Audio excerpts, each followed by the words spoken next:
afford the textbooks, especially in the beginning of the semester. Now, the textbooks that we're using cost about $180 across 3 semesters.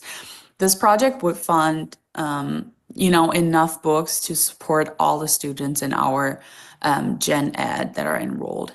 The textbooks that we would be funding are these. You can see them here. They are textbooks that I introduced in the fall, so just last semester.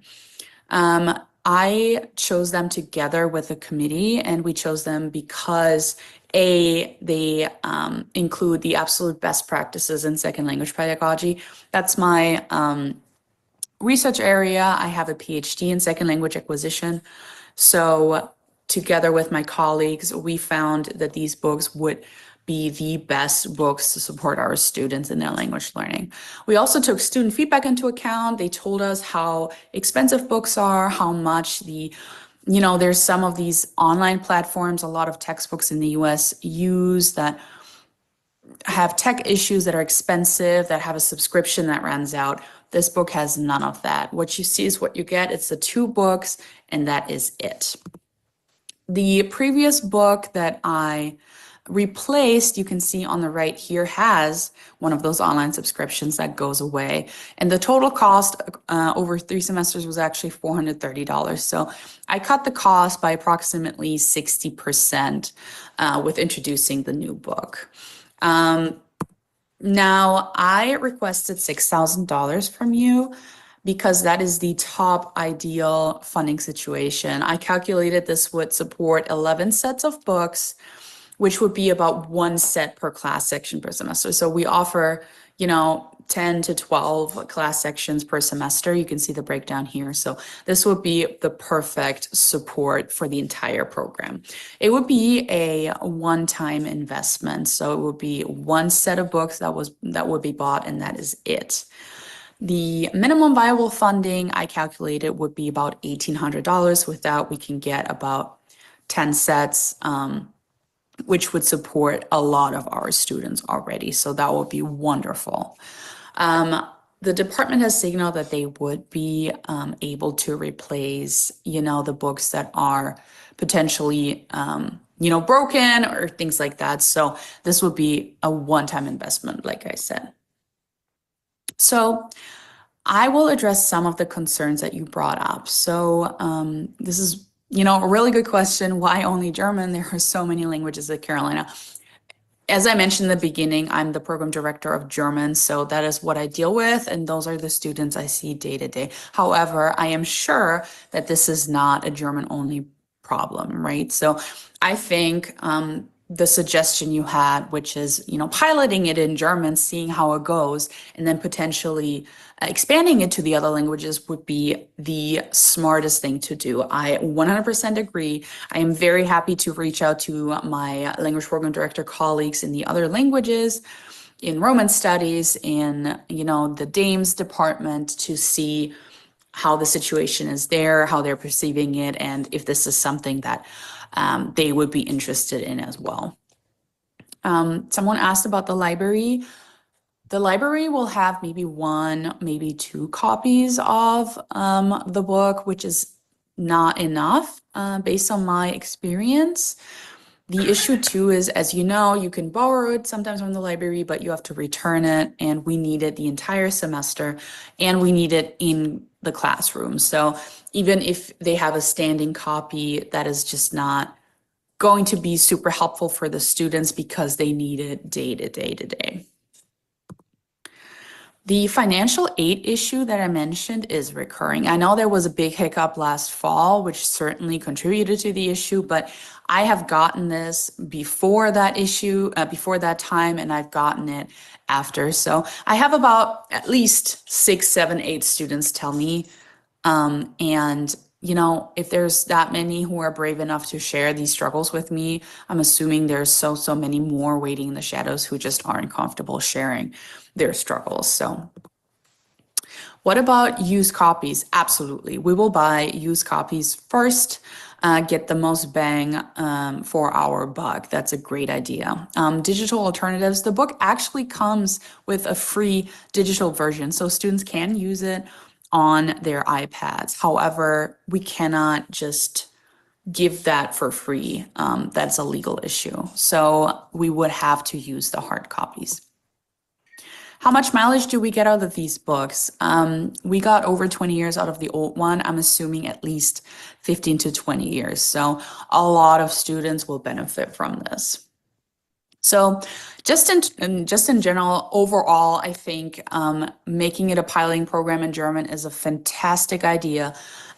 We can then see and assess after a semester or a year how many students actually make use of this library, how they like it, and then expand it to the other languages. Absolutely.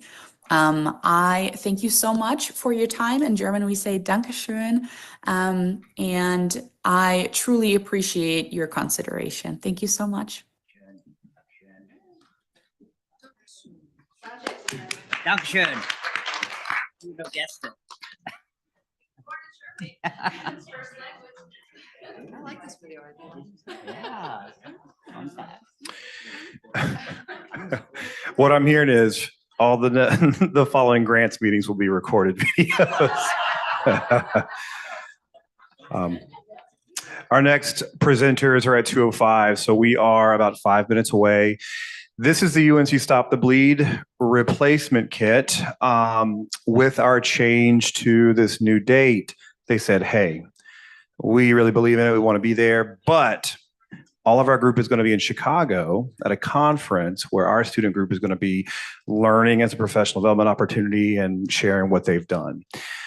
What can we do? So luckily, COVID has taught us Zoom is possible, though not ideal for a lot of these kind of moments, but it is a way we can be flexible and bring them in. So we are on the lookout for our friends with that group to come in via Zoom, and we will bring them on.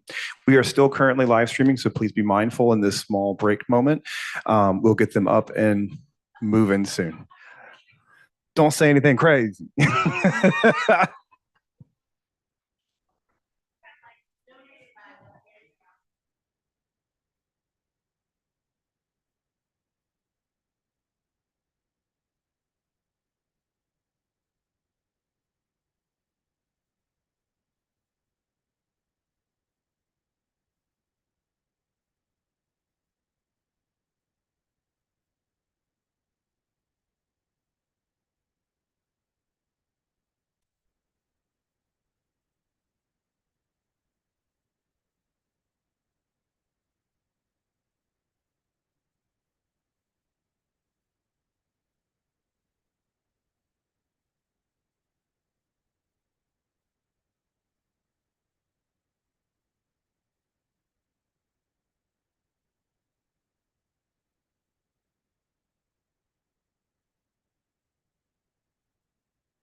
Close the blinds. Hello?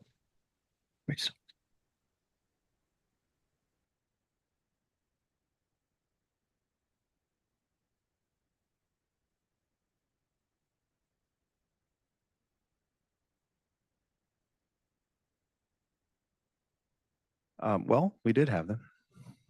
Una memento.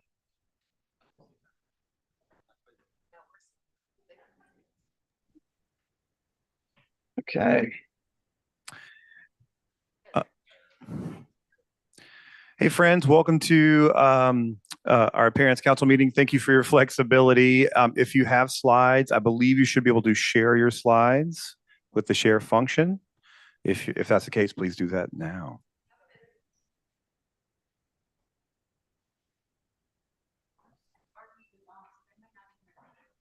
It's Are you guys able to see? Ethan, can you confirm that you can hear us? Yes, we can hear y'all. Perfect. Yeah. We can see your slides. Oh, I'm sorry. Okay, so welcome to the Parents Council Interview Day. We're glad to have you here to share more about, which one was it? Stop the Bleed. Justin is setting up your slides. You'll have 6 minutes to present, followed by 3 minutes for any questions we may have. Speak loudly. There's no microphone. And then whenever you're ready, please begin. Hello, I'm Parth, I'm Smarn. And I'm Ethan. and this is Stop the Bleed at UNC, which we are all pre-med students at UNC. Stop the Bleed is a national initiative that was born out of the Hartford Consensus that was launched by the ACS alongside tactical and emergency medical professionals in order to empower bystanders to act in life-threatening bleeding situations. The goal is simple: equip everyday people with the knowledge and tools to save before professional lives. Because severe bleeding is one of the leading causes of preventable death in trauma cases, whether it's from accidents, violence, or natural disasters.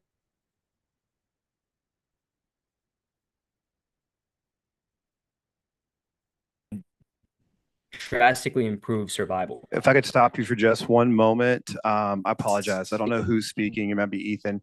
If you could stop your video while you are speaking, that might help. We're experiencing some lag because of internet bandwidth. Thank you. Specifically at UNC, like many universities, we've faced incidents that highlight the need for emergency preparedness. At our inception, UNC Charlotte had just experienced a tragic campus shooting that underscored the need and the importance of immediate bleeding control. Even more recently, there was a tragic shooting at UNC on August 28th in 2023 that was a stark reminder that emergencies can happen anywhere, even in the spaces that we consider the safest. And in moments like these, immediate action can mean the difference between life and death. While UNC has made progress in emergency preparedness, many of our original Stop the Bleed kits placed in 2019 and 2020 are now expired and need urgent replacement. And I'll pass it on to Ethan. Yeah. So currently, as progress stands, we have recruited over 45 qualified instructors from UNC and ACE-REP, as well as training roughly 450 students and faculty on campus. And this includes providing a total of 30 classes, and with plans to include at least 6 more classes as of spring of 2025.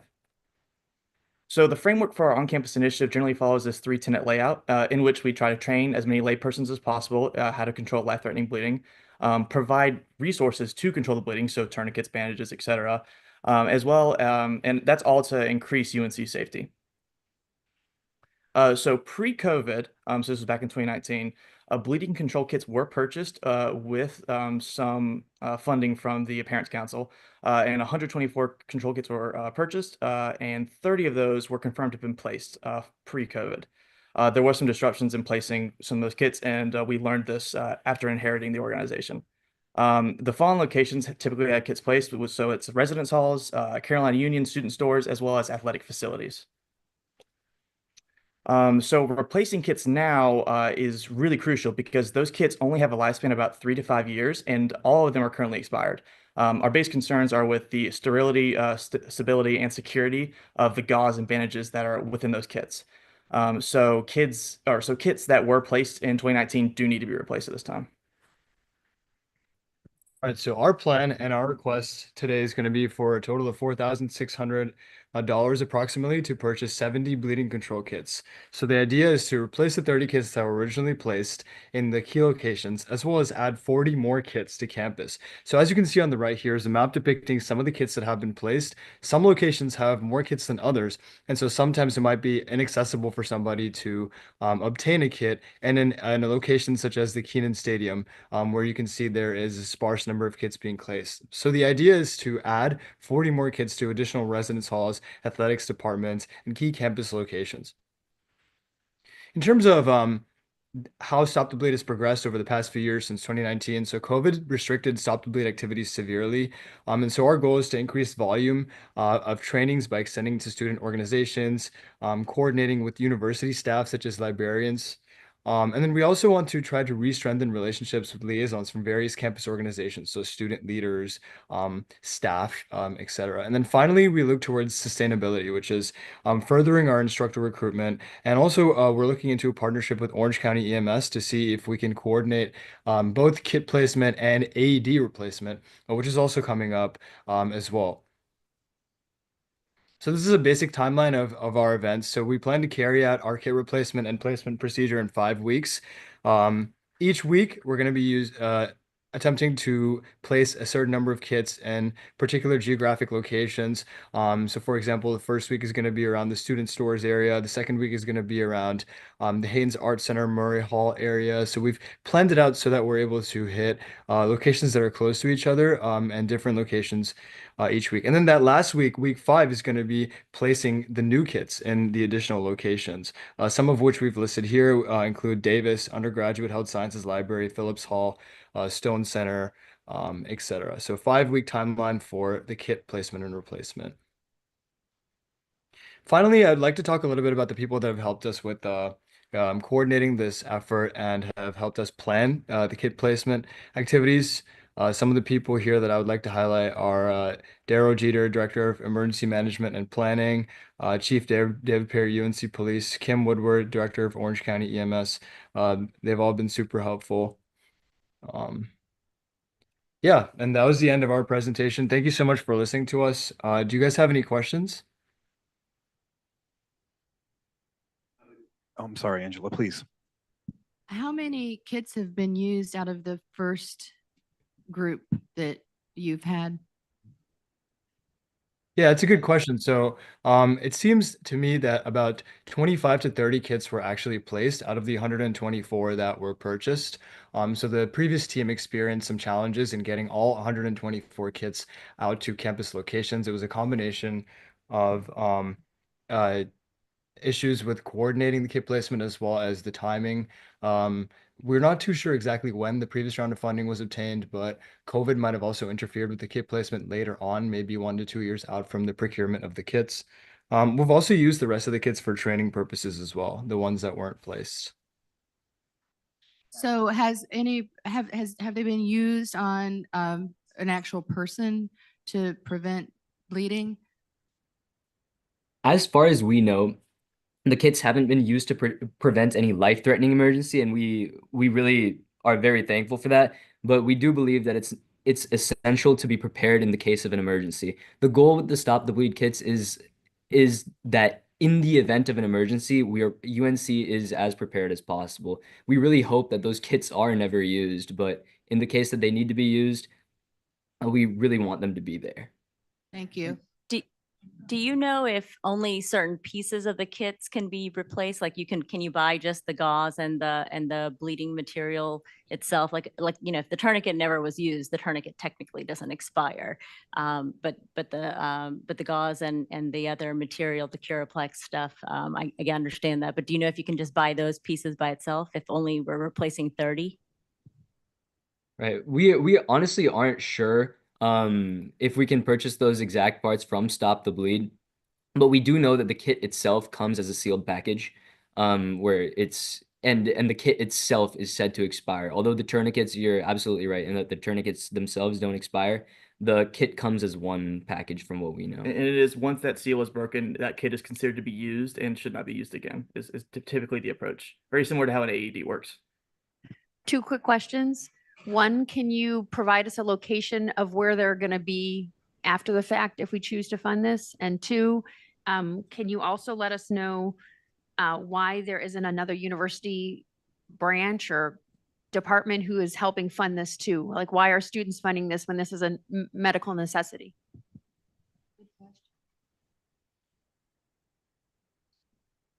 Yeah, so for your first question, this timeline does a pretty good job of detailing where we want to place the kits.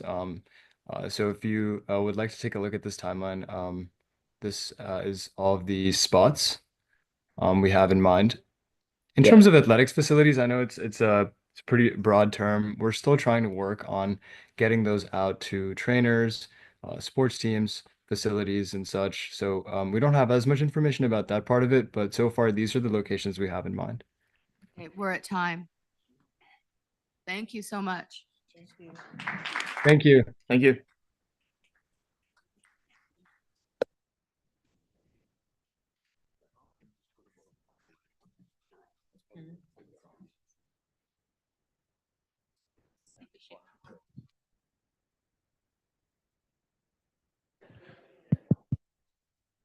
All right, folks in the room, we are waiting for Ethan McLaughlin to exit the Zoom space, just an FYI. And they are off.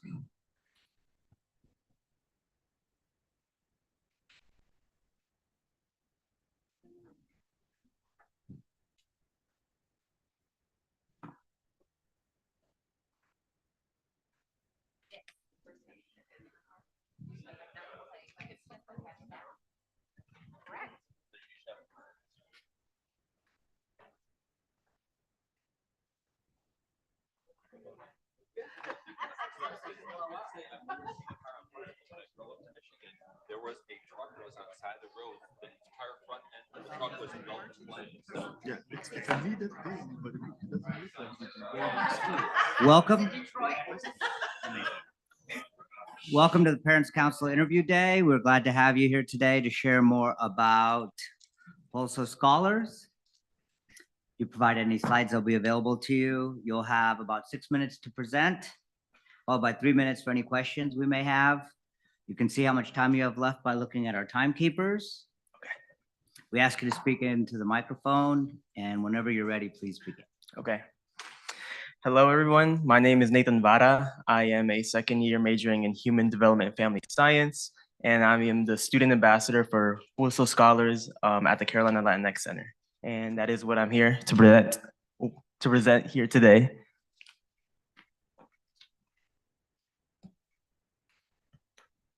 It should work now. There you go. Got it. Yeah. Okay.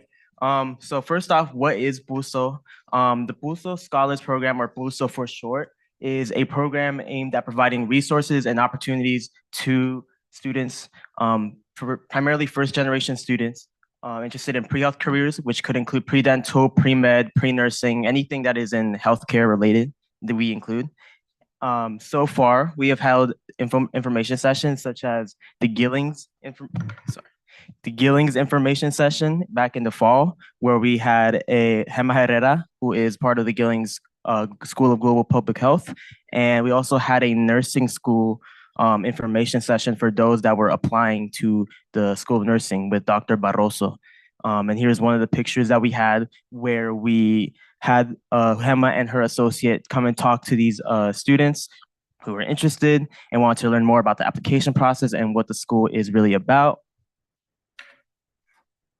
And so, speaking of the students, who do we serve is mainly focused on pre-med, but also pre-nursing, pre-dental, public health, biomedical engineering, you name it, anything that is healthcare we serve. And in a poll of our GroupMe, where we have our members or those that are in PULSO, 95% of them were in first generation. And they vary across all majors, from biology to psychology, nutrition, biomedical engineering, you name it, they have it. And so a little bit about the history of the program. It does predate the center. It started way back before 2019 as a cohort style program where students would get together maybe once a month, come in and do these workshops to help them develop their professional skills or whatever they needed to apply to their professional schools. The problem with this was that it would get too exclusive, and over time, these students would find it redundant for the information that they were given.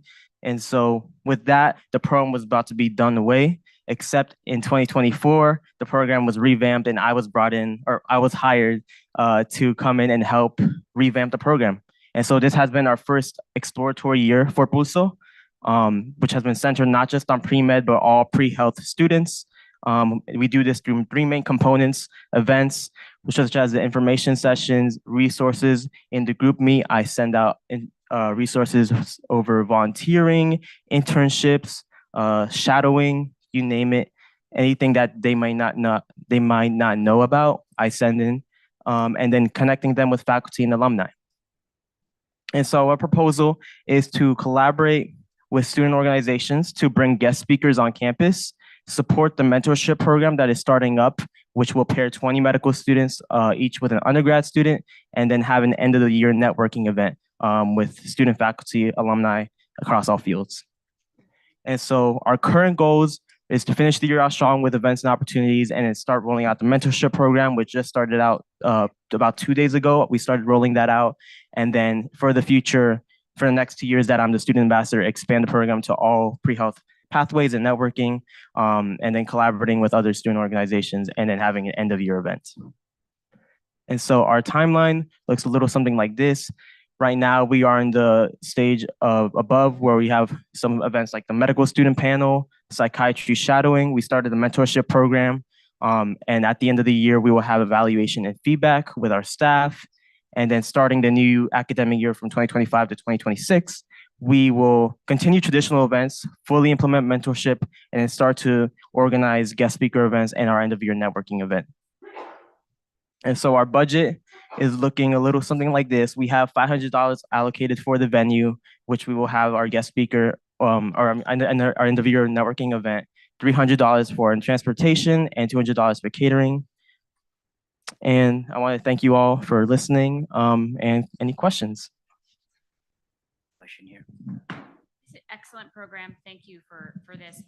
Where is this located, and is it accessible to all students? Yes, the program is accessible to all students. I believe that those that may not have as much resources may benefit the most from it, but it's certainly, we've had a lot of students from all backgrounds come and access it. But right now, the program is located in the center, and we usually communicate through email, online chats, and the events that we plan. Everybody can see them on Heal Life. So.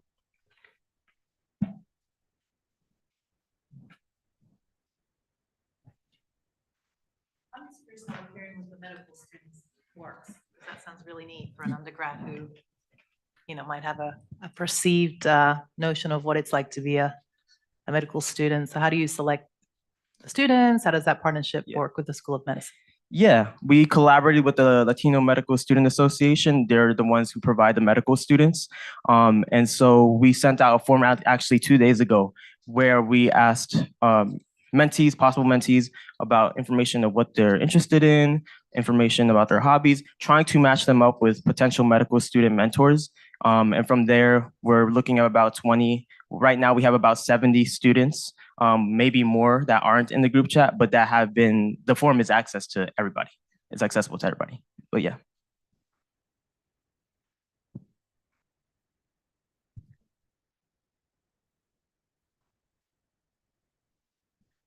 Anybody else? Okay, great. Thank you.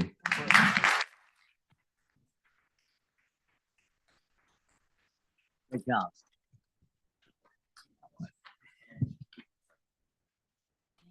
Great job.